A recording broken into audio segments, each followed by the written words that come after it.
The Quellan exploration vessel had catalogued over 4,000 inhabited worlds. None had prepared Captain Nixera for Earth. The planet itself was a nightmare. Crushing gravity that made every step exhausting. An atmosphere so rich in corrosive oxygen it burned their respirators. Weather systems that could kill with wind alone. And the life, everything on this cursed world was designed to murder everything else.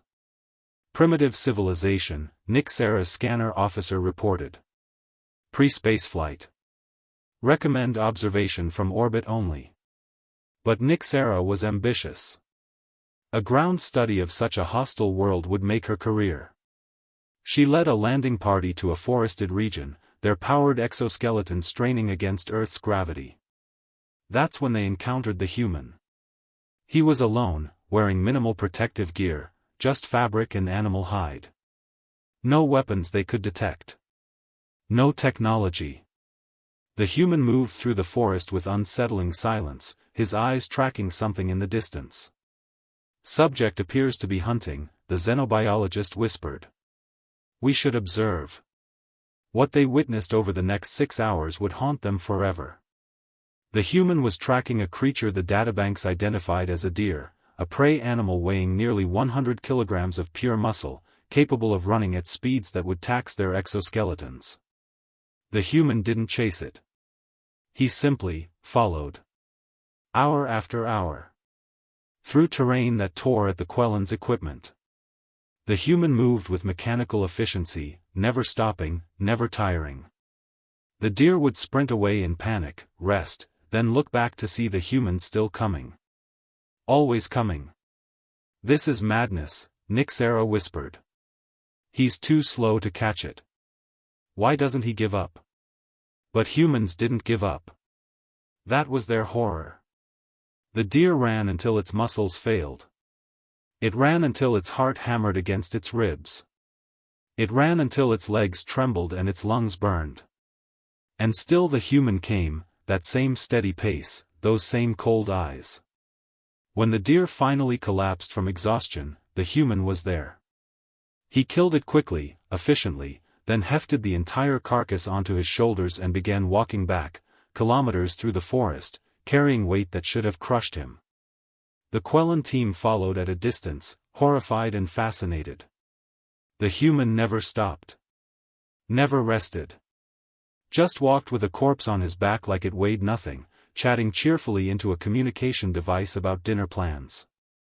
Back at the village, they watched him share the meat with others. Children played nearby, tiny humans already acclimating to this hellworld's gravity. An elder, weathered and scarred, demonstrated fighting techniques.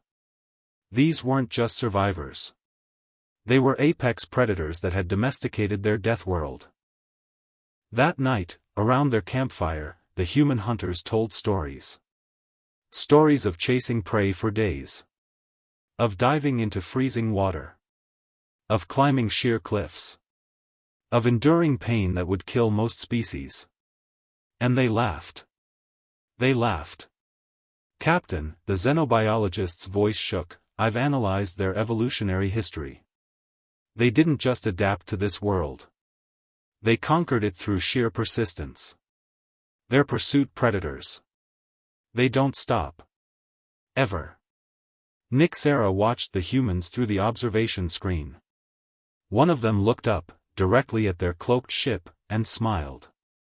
As if he knew they were there. As if he'd known all along. Prepare for immediate departure, Nixera ordered.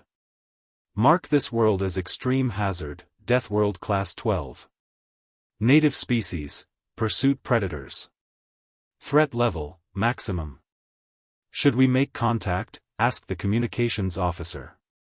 Nixera thought of those cold, patient eyes. That relentless walk. That smile. No, she said firmly. And pray they never develop spaceflight. Because if humanity ever leaves that planet, they won't stop at one star system. They'll chase the whole galaxy until it's theirs. The report was filed. Earth was quarantined. And every explorer who read about the human 6-hour hunt understood the same terrifying truth. Humanity doesn't need to be faster or stronger. They just need to outlast you. And they always do.